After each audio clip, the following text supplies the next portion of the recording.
I am very excited because today I'm going to be joining with a few of my other kin community creators to bring to you some wonderful ideas for your Mother's Day brunch. All of these creative videos will be linked at the end of this video and in the description box below, so be sure to check them out. When it comes to vintage recipes, there's one ingredient that tends to pop up more than any other. Can you guess what it is? That's right, it's gelatin, more commonly known by the brand name Jell-O. Today's vintage recipe is essentially a cake encased in strawberry gelatin, and it is unusually stylish. So to make it modern, I'm gonna use the flavors of the cake to make this glamorous strawberry cream dream cocktail. I've done a few videos where I discuss the more commonly known aspects of the history of Jell-O and gelatin. So today I'm gonna tell you a story you might not have heard of before. It's all about a female CEO, entrepreneur, and mother from the turn of the century, who's essentially responsible for all those Jell-O shots you love so much in college. It all started when in the 1890s, Rose Knox was making gelatin for a fancy dinner she was throwing. And her husband, Charles Knox, noticed how difficult it was to procure gelatin. He thought there had to be an easier way. And sure enough, after much experimenting, he found it.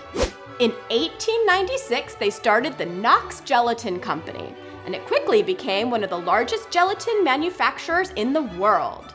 Rose and Charles worked together to build their company.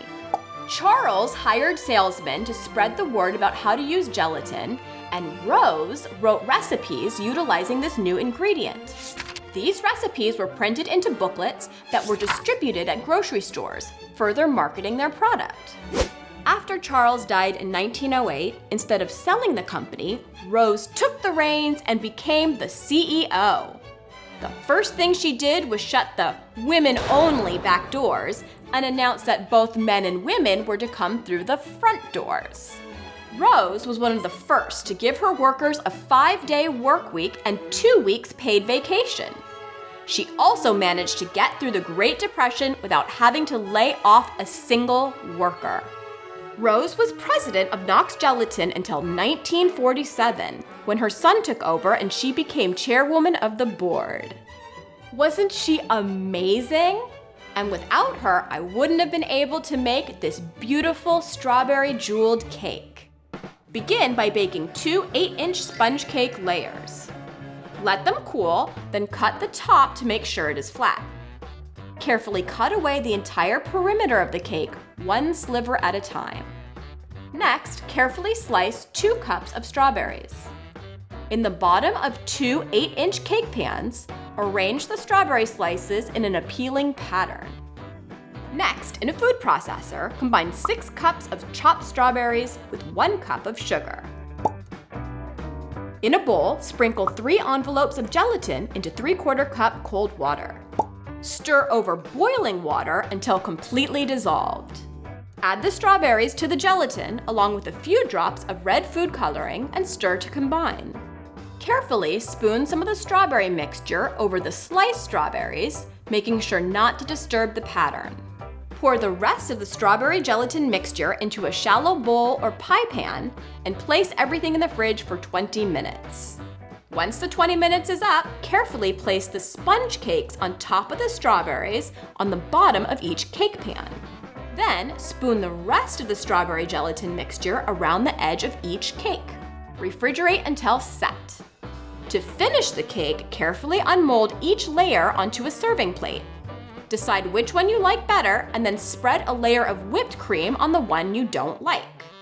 Using a large spatula or cake lifter, carefully place the good layer on top and serve. Or place back in the fridge until you're ready for dessert.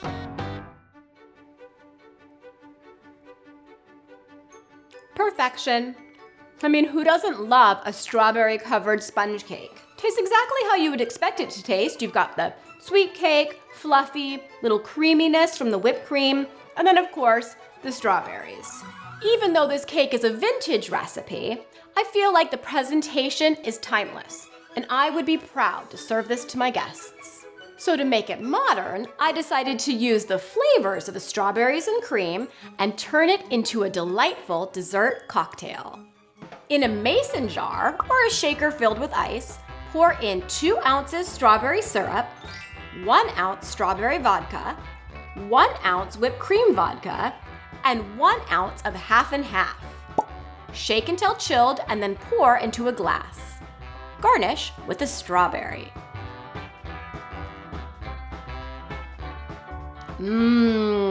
Sweet strawberry creamy joy.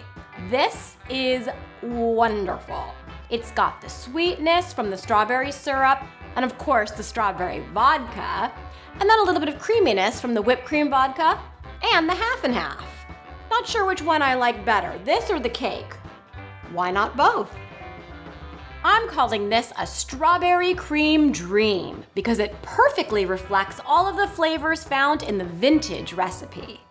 So cheers to Rose Knox, a female entrepreneur and role model that we can all aspire to. Happy Mother's Day!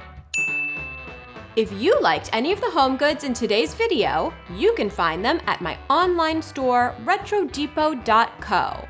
Just click the link in the description box below.